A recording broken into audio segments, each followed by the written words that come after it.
We open inside a cramped, windswept tent where Sasha is carefully using superglue to patch up the raw, painful cuts covering her fingers. As the camera pans outside, we get a dizzying reality check. Their tiny tent isn't on solid ground. It's quite literally dangling off the sheer face of a massive mountain in Norway. The moment her boyfriend Tommy stirs and wakes up, there's no wasting time. They pack up and get straight back to their climb. These two aren't amateurs. They are clearly seasoned pros, scaling the vertical rock peaks with total ease and confidence. They're so in their element that they only pause their upward momentum for brief moments. A quick snack to keep their energy up, a triumphant celebratory yell into the open air, or a quick kiss. They are tantalizingly close to reaching the summit when disaster almost strikes. Sasha's foot slips right off the rock. Thankfully, her safety ropes catch her weight and keep her from plummeting, but the slip leaves her incredibly frustrated. She keeps trying to push past the obstacle, but she's hit a wall. She keeps failing and slipping at the exact same spot over and over again. As the sun dips below the horizon and the sky turns dark, Tommy finally steps in. He manages to convince her to call it a day, rest up, and try again tomorrow with a fresh set of eyes. Back inside the safety of the tent, the mood turns heavy. Tommy sighs and admits he feels like he's getting too old for this extreme lifestyle, confessing that he's deeply worried about Sasha's reckless streak. Pulling out his lucky compass, he tells her his gut says their luck is finally running out. Sasha doesn't want to hear the negativity, though, and playfully slaps it right out of his hand. She gives him a playful punch to lighten the mood, and the tension melts. They check the weather and agree that it's best to pack it up and head down the mountain before a massive storm hits. The weather turns nasty fast. The wind is violently kicking up dirt and debris, forcing them to stay as low to the rock as possible. Tommy yells over the gale, suggesting they rest on a nearby ledge, and Sasha takes the lead, heading down first. Suddenly, disaster strikes without warning. Huge boulders start breaking loose and cascading down on them. One of the massive rocks strikes Tommy squarely, knocking him instantly unconscious. He's left dangling helplessly by his rope, and Sasha has to desperately grab hold of him so they both don't plummet into the abyss. She screams his name, but he won't wake up. To make matters worse, his limp, dead weight is slowly but surely dragging her down the cliffside with him. Realizing that staying attached means they both die, Sasha is forced to make an unthinkable choice. To survive, she has no choice but to let Tommy go. She breaks down, crying hysterically as she watches her boyfriend fall to his death in the canyons below. Fast forward 5 months later, and the setting shifts entirely to Australia. Sasha is driving completely alone through the vast, barren desert when her GPS suddenly cuts out and dies. Left with no technology, she pulls out Tommy's old lucky compass to keep herself on track. She pulls over and stops at a national park reception office. The park ranger on duty takes one look at her itinerary and explicitly warns her not to venture out there alone, mentioning a string of recent mysterious disappearances. Brushing off the warning, she signs the registration papers anyway. Later, while stocking up at a local grocery store, trouble finds her. 2 sketchy-looking hunters start cornering her and bothering her. Before things can escalate, a friendly guy named Ben steps in to defend her, shutting the hunters down until they finally leave. To show her appreciation for the rescue, Sasha buys a few bags of the homemade beef jerky he happens to sell. Out in the parking lot, the two chat for a bit, and Sasha asks Ben for the best route to reach Grand Al Narrows. Ben gives her the directions, but highly recommends she take a detour to Blackstone Bay instead, calling it a much better spot. He warns her that the terrain out there can get pretty intense, but Sasha confidently tells him she can handle it, thanks him, and drives off. After hours of endless driving through the outback, she pulls over to rest by a secluded lake. The peace doesn't last long, though. Suddenly, the very same hunters from the grocery store pull up right next to her. The vibe turns incredibly tense as their hunting dog barks wildly at her while the men casually gut a deer just a few yards away. Terrified, Sasha locks herself inside her car and hides. One of the guys walks over and loudly knocks on her car window, but she freezes and ignores him, staying hidden until they finally pack up and leave in the middle of the night. The next morning, Sasha tries to shake off the eerie encounter by kayaking down some intense river rapids.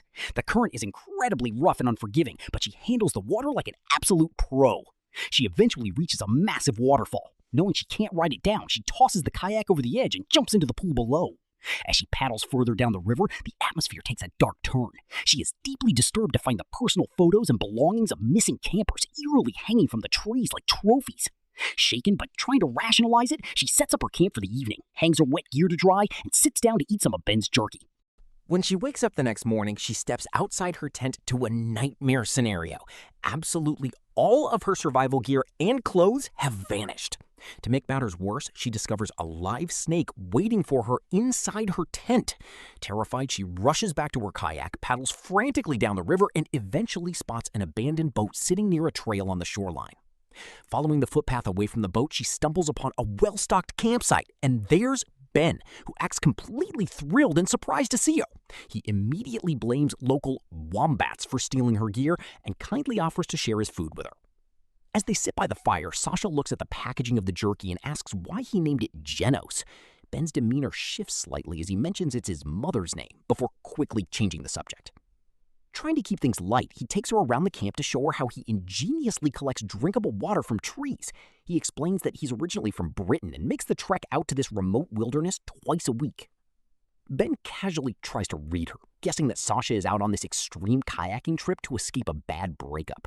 She quietly denies it, but refuses to offer any further explanation about her past. Sasha mentions her terrifying run-in with the hunters, and Ben praises her, saying she handled the situation perfectly. He then casually claims that he only ever ventures out to this specific campsite to help women who were traveling completely alone. Totally creeped out by his tone, Sasha's survival instincts kick in. She tries to politely excuse herself and leave, but Ben steps in and physically blocks her path. That's when her eyes drop to his wrist, and she notices he's wearing her own personal bracelet.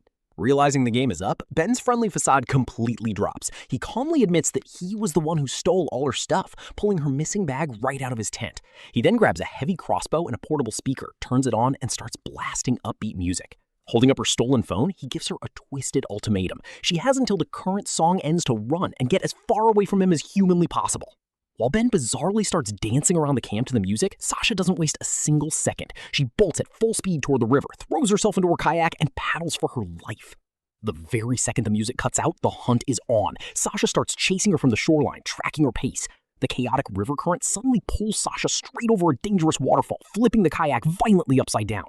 Trapped underwater, she frantically struggles to unbuckle her safety harness. She manages to break free, grabs her backpack, and swims desperately to the shore as her kayak floats away down the river. Sensing him closing in, she ditches her heavy waterlogged jacket to run faster.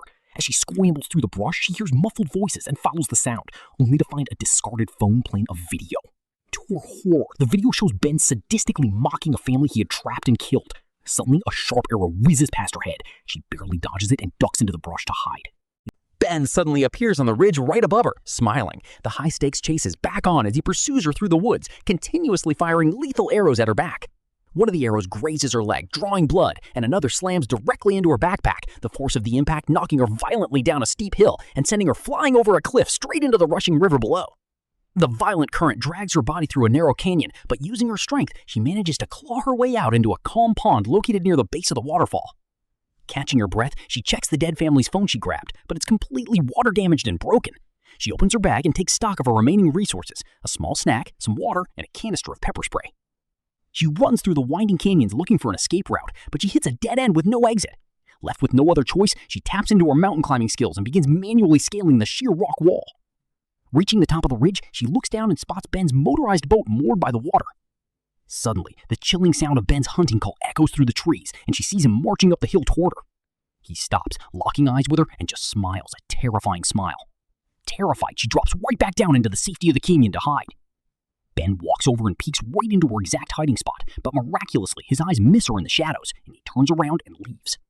Peeking back out, Sasha spots Ben down by his boat, completely naked and going for a swim in the river. Seeing a window of opportunity, she slips into the water and swims completely submerged to sneak up on the unattended boat.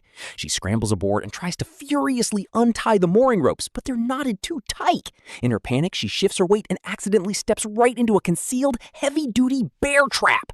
The steel jaws slam shut on her leg and she screams out in agony.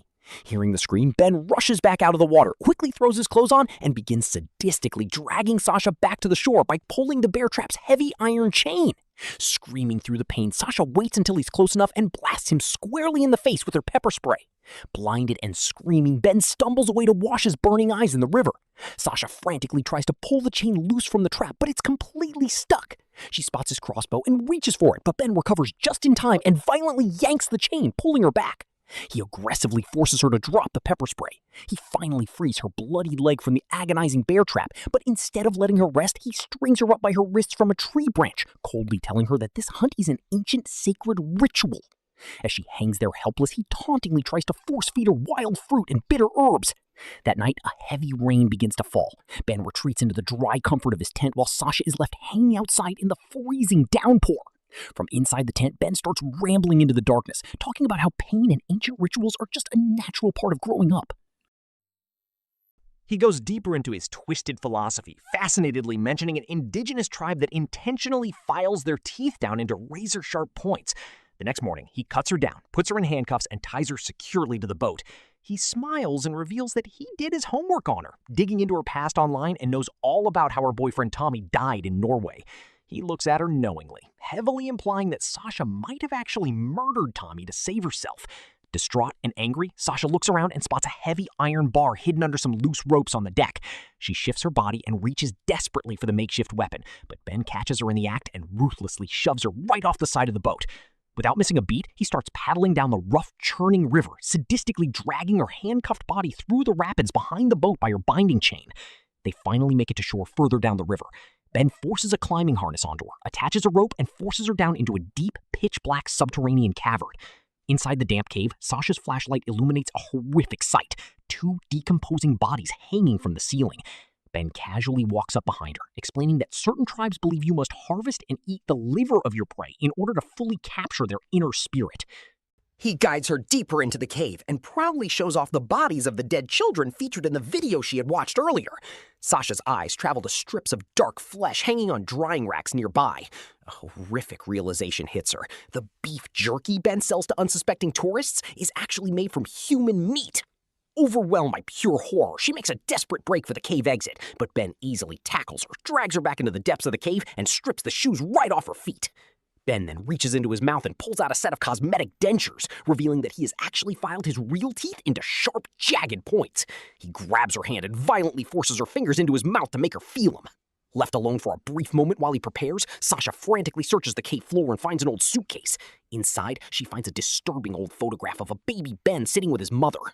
Ben returns, drags her deeper into the darkest recesses of the cave, and hangs her by her wrists directly over a large barrel filled to the brim with a harsh salt brine. He leans in close and drops a bombshell, revealing that his own mother was the very first person he ever butchered and ate. He wraps his arms around Sasha in a sickening hug, whispering that he's gonna keep her here forever, too. Using his closeness to her advantage, Sasha summons all her strength, leans forward, and bites a massive chunk right out of Ben's ear. As he screams in agony, she wraps her legs tightly around his torso. They engage in a violent struggle until the overhead chain snaps loose, sending them both crashing down. Sasha scrambles to her feet and runs, but Ben recovers quickly and lunges, grabbing a handful of her t-shirt. The fabric rips away in his hands and she bolts, naked and bleeding, into the light. With nowhere else to go, she dives straight into the rushing river. Driven by rage, Ben jumps in right after her, intentionally clipping the trailing chain of her handcuffs directly onto his own climbing harness so she can't escape him. The current sweeps them both violently over the edge of a massive waterfall. Underwater, the heavy iron chain gets caught on a jagged rock formation, and the sudden jerk causes Ben to smash his head, knocking him completely unconscious. The heavy chain is pinned tight underwater, keeping Ben submerged. Showing a sudden flash of empathy or survival calculus, Sasha dives deep down, struggles with the metal, and pulls Ben to the surface, saving his life. Once they collapse onto dry land, Sasha immediately grabs a heavy rock and begins frantically bashing the chain, trying to break her handcuffs free, but the metal won't budge. Ben suddenly sputters and wakes up. Sasha immediately lunges, trying to hold his head underwater to drown him, but even injured, he's too physically strong. Reversing tactics, she wraps the iron chain around his neck and tries to choke him out. Ben overpowers her, knocking her to the ground and wrapping his massive hands around her throat to choke her instead. But as he watches her gasp for air, the sight of her suffering triggers a memory of his dying mother. He suddenly lets go, sobbing. Taking immediate advantage of his hesitation, Sasha punches him squarely in the face, grabs a heavy rock, and brings it down hard on his leg, shattering it. Ben yells out and kicks her away with his good leg, the impact breaking her nose with a sickening crunch. He tries to stand, but collapses, realizing his own leg is completely broken. With both of them severely battered and unable to move, they are forced to sit on the riverbank together as night falls. In the quiet darkness, the adrenaline fades, and Sasha unexpectedly opens up, talking about the crushing depression and immense guilt she's carried ever since Tommy's death. She breaks down, admitting out loud for the first time that she shouldn't have pushed him so hard on that mountain, blaming her own ego for his death. The next morning arrives, and the grim reality of their situation sets in.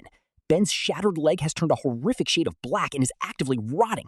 Sasha looks at him and says their only chance of survival is to climb out of the canyon together. She warns him bluntly that if they don't get to a hospital immediately, the severe infection in his leg will kill him within days. Recognizing she's right, Ben hands her his climbing harness, allowing her to take the lead on the vertical rock face. He promises that he will unlock her handcuffs for good once they reach the summit, but he darkly threatens that if she tries to pull any tricks during the ascent, he will yank the rope and drag her down to die with him. He unlocks one side of her cuffs to give her full mobility for the climb. Sasha expertly ties the climbing ropes together, configuring a special foot booster rig to accommodate his useless broken leg. They begin the grueling ascent up the cliff face. Sasha is completely barefoot and bleeding, but her elite mountaineering skills carry them upward. Halfway up, Ben grows paranoid, thinking her movements look suspicious. He violently yanks the safety rope, causing her to lose her footing and fall. In a fierce retaliatory move, Sasha swings her body and kicks him directly in his rotting, broken leg. Writhing in pain, Ben glares up at her and asks tauntingly if this is exactly how Tommy fell to his death, but Sasha stays dead silent, refusing to give him the satisfaction of an answer. Summoning a final burst of energy, she reaches a sturdy ledge near the top and quickly anchors the safety ropes around a thick tree trunk. With her anchor secure, she immediately begins unbuckling herself from her climbing harness. Sensing what she's doing, Ben frantically pulls the rope to make her lose her balance and fall, but she manages to throw her arms around the tree trunk, holding on for dear life. The harness slips completely off her body. Free from the weight, Sasha unties the anchor knot from the tree and lets the heavy rope slide away. Ben screams as he plummets all the way down the cliffside to his death. Without any gear left, Sasha relies on pure grip strength to climb the remaining few feet. She pulls herself over the final ridge and makes it to the absolute top. She bursts into a manic laugh of pure relief, which quickly gives way to heavy, sobbing tears. She walks aimlessly for hours through the dense woods until night falls, eventually stumbling onto a paved road where a passing car spots her and rescues her. The next morning, wrapped in blankets at the ranger station, she sits down with the park authorities and gives them the exact coordinates to find the cave and the bodies of the victims. Once she is formally cleared and allowed to leave, Sasha walks down to a quiet, beautiful beach. She pulls out Tommy's old lucky compass one last time and presses a gentle kiss to it. With a deep breath, she hurls the compass far out into the crashing ocean waves, finally letting go of her survival guilt and stepping into her future. Thanks for watching.